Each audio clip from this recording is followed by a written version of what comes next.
Students like us sir, पढ़ते पढ़ते हम लोग डिप्रेशन और एंजाइटी में चले जाते हैं सर। तो हम इससे कैसे निकल सकते हैं सर? ये मुसीबत शुरू कहाँ से होती है? धीरे धीरे आपने देखा होगा, घर में कोई बात करता था अच्छा नहीं लगता।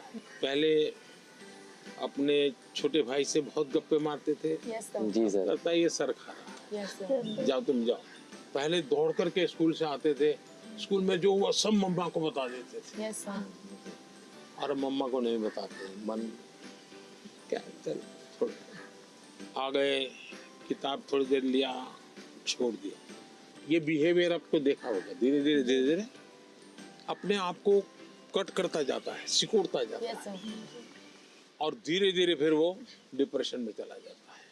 आपको कोशिश करनी चाहिए, आपके मन के अंदर जो दुविधाएं हैं, बिना संकोच खुल करके किसी को कहना चाहिए। अगर नहीं कहेंगे, मन में भर करके रखोगे, तो धीरे धीरे बड़ा विस्फोट हो जाएगा।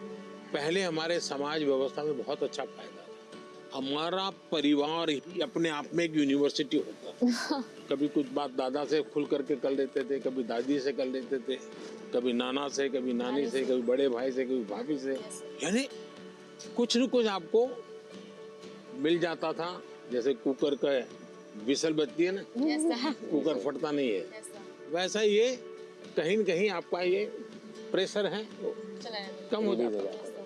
और चलते चलते दादा कहते हैं नहीं बेटा ऐसा नहीं करते, तो हमको ठीक लगता है, यार नहीं करेंगे। कभी दादा कहते थे, चाचा कहते थे, अरे भाई गिर जाओगे, कमा लो, अच्छा लगता है। मनुष्य का स्वभाव है, कोई केयर करे। मैं भी आकर के यहाँ भाषण झाड़ देता तो आपको लगता है ये प्रधानमंत्री अपने आप को क्या मानता है? लेकिन मैं आपका गीत सुनने के मन करता है मेरा, आपकी बातें, आपका गांव का जानने का मन करता है। इसका मतलब आपको भी लगता है यार अब ये तो अपने जैसे ही है, चलो हम भी बात कर लेते हैं। आपको कोई प्रेशर नहीं होगा। डिप्रेशन में एक कारण सबसे बड़ा ही है। दूसरा, पहले टीचर, मुझे याद है मैं जब पढ़ता था ऐसा लगता था कि मुझे मेरे टीचर जो भी थे ऐसा वो मेरे लिए मेहनत करते थे। मेरे हैंड राइटिंग अच्छे नहीं है, लेकिन मुझे याद है मेरे टीचर मेरे हैंड राइटिंग ठीक हो इसके लिए वो बेचारे इतनी मेहनत करते थे। शायद उनके हैंड राइटिंग उनके थे उनसे भी अच्छे हो गए होंगे, मेरे नहीं हुए। लेकिन मेरे मन को वो बात छू गई कि वो मेरे लिए इतनी मेहनत करते थे। Sir, I had one last question. That due to the pressure of parents, many students opt for those careers or streams in which they are having no interest. So how can those students opt for the career or stream in which they are having interest without hurting the feelings of their parents? ऐसा है कि parents का आग्रह रहता है, लेकिन न हो तो पेरेंट्स हर्ट हो जाते हैं।